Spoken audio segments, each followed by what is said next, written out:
Jason Aldean, what's going on, brother? Hey, what's happening, guys? How are you? Hey, we're good. Good morning. Good to hear from you, man. Good How morning. are you? I'm good. Good. Glad to hear it. Jason Aldean's Rock and Roll Cowboy Tour. Very special guest, Gabby Barrett and John Morgan. DJ Silva rolls in on the 30th. That's right around the corner. We're super pumped. Jason, let me start with this. I first saw you a long time ago, probably 06, 07, Into the Mountain Gods in Ruidoso, New Mexico. I also saw you play at a spot in El Paso called Stampeda from the Southwest. I was talking with somebody recently about a show you did at the TED here in Hampton Roads at Old Dominion back in 06. You opened up for Dierks Bentley, I believe, and Miranda Lambert was second on that list. Dude, that would be a stadium show now. Does it blow your mind? How the growth over the years, man, and well deserved too, by the way. Well, I appreciate that, man. Yeah, I mean it's definitely a little crazy. I think when all of us when we're starting out in the business, you're just you're trying to claw and make your mark, whatever that is at the time, and and I don't think any of us really know where it's going to go. We hope it's going to go well, but you don't really know until you get out there, and then. You're just trying to play your shows and do what you do, and hopefully it grows. And for us, we've been able to do that. And I remember the tour you're talking about where it was Dierks and Miranda, and Dierks was headlining, and Miranda and I were kind of opening the shows, and we were all kind of grinding it out together and just figuring it out. And so to fast forward this many years down the road and things to have gone for us the way they have, I mean, it's been pretty unbelievable. So it's something that, I definitely realize, how lucky we are to be in this position and the career, what it's done and how well it's gone. It's been pretty amazing. Yeah, no doubt, especially watching it from this end. Again, we're talking with Jason Aldean. He's bringing his Rock and Roll Cowboy Tour to Hampton Roads, Veterans United Humboldt Amphitheater, Virginia Beach on the 30th. Talk to me about John Morgan, bro. I love the idea when you guys start your own labels, Broken Bow. How'd you find the guy? And I'm curious because when Annalise and I, we go to Nashville, it's like, yeah, they discovered me on my social media platform, which is great. It's pretty unbelievable. But it blows me away. So, John Morgan, how'd you discover him? This is your first guy, right, that you've kind of brought along with you? Yeah, I mean, he's the first one we kind of discovered. And, it's kind of weird the way it happened. I think he was in town. He had been in town for a little while, and not very long. And he took an Uber one day, and the guy that was driving the Uber was a guy that had written some songs for us. It had some album cuts. A guy named Jonathan Edwards. And so, long story short, at some point, I think Jonathan Edwards and John Morgan started writing a song or whatever, and they called a couple of my band members, Kurt Allison, Tully Kennedy, and wanted them to write with him. So they all wrote a song together and sent it to me. And as soon as they wrote with John Morgan, my guys called and said, man, you really need to check this guy out. And so they sent me the demo, and I started listening to him. I fell in love with his voice. I thought his voice was amazing, and was really just like the stuff they were writing together. And so we kind of started the publishing company, for him to be able to sign him. And then we already had the record label kind of up and running because we had signed Tyler Farr. So we had Tyler Farr already. We were, Night Train Records was up, and Tyler was under that brand. And so we signed John Morgan as well and started producing his records. And he's just a really talented kid, man. He's from North Carolina, really, really great songwriter and really great singer, just a cool guy and somebody that we're really excited about. And, I mean, he's written, he wrote the Carrie Underwood duet.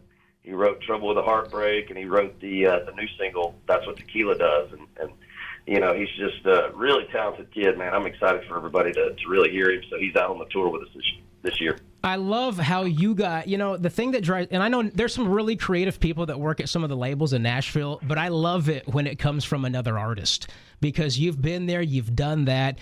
Is it just the songwriting skill you're looking for most? I mean, outside of the way that he sounded, was it his songwriting ability is what kind of got you to start really focusing in on this guy? Well, the thing that I really noticed was I thought the song was great, but then his voice. I really loved his voice. I loved how he sang. It was really believable and just something that I thought was really, really good. And then I'm just like, all right, well, what does this guy look like?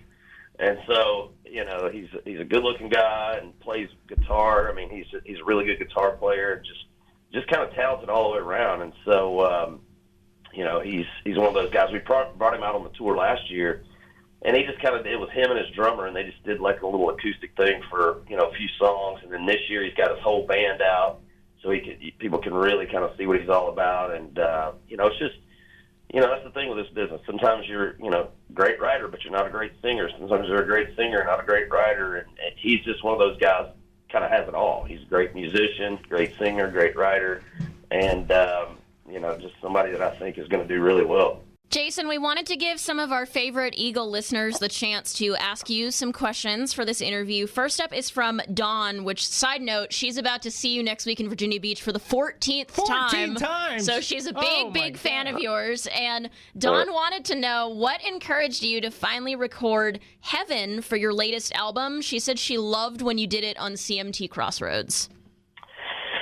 Well, first of all, Dawn, thank you for coming to see us that many times. And second of all, that was a song that when we did it on the Crossroads show years ago, it was a song that kind of got a lot of attention off that show. We started playing it live some, and, it's just something that I feel like people had kind of been asking for a while. And, I just always heard people ask when we were going to record that. And I just kind of felt like with this album, with it being a double album, we had a lot of room for some extra songs that maybe we normally wouldn't have room for. And it was just kind of the time that we thought, man, this is as good a time as any to finally record this thing and put it out there, because I felt like people were, wanting it for their wedding and things like that, and they would rip it from like YouTube or wherever they could find it. And it was like, at least now they'll have like a cool version and, studio version to use for some things. And we actually put it in the show and started playing it in the show again this year. So it's just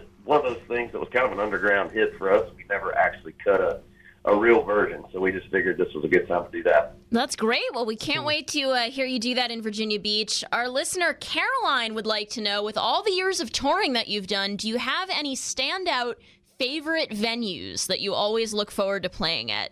I don't know. I'm not a guy that looks forward to like certain venues necessarily.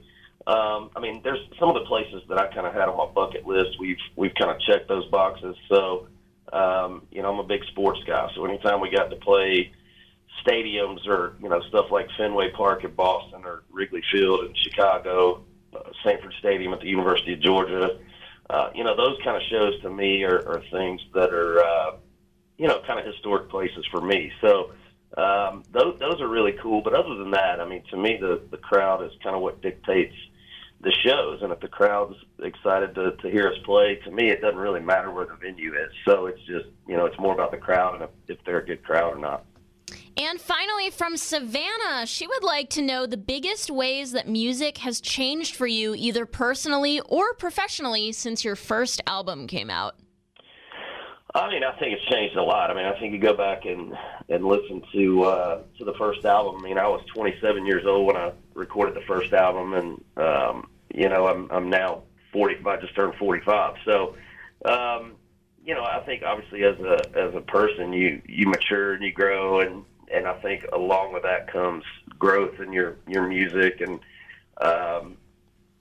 probably just I don't know. Songs like Hicktown and some of those things that were so great for my career early on and kind of fit, my age and those kind of things are, were great for that time. Would it necessarily work right now for me? I don't know. I think it just, as a person, you mature, as an artist, you mature, and because of that, your music's going to do that as well. So, I feel like that's kind of been the case with my music over the years, and and I feel like that just kind of comes with age and with growth in general.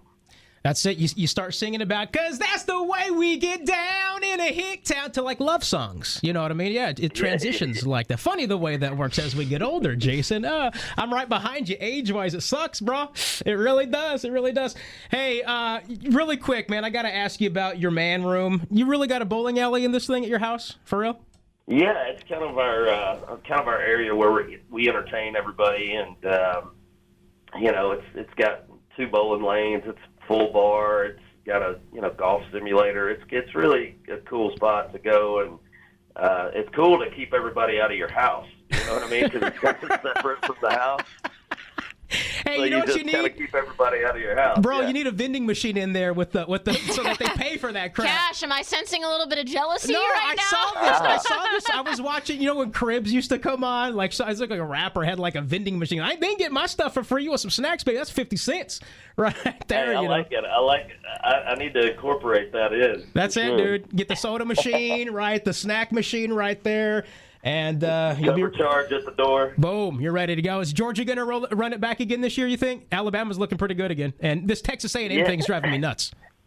Yeah, it's I hope so. I love college football, and obviously Georgia last year had a dream season. So we've been waiting over 40 years for that season. So it was a lot of fun, and hopefully, I think Georgia's one of those teams now that hopefully are kind of like Alabama. They just sort of reload and get ready for the next year, and are always going to kind of be relevant. Yeah. And so I'm hoping they have a great year. So we'll see. Do you like the NIL thing, or do you think it's hurting college football? I mean, I don't know that that's a tough one, man, because I do feel like those kids, should make a little bit. I mean, Yeah.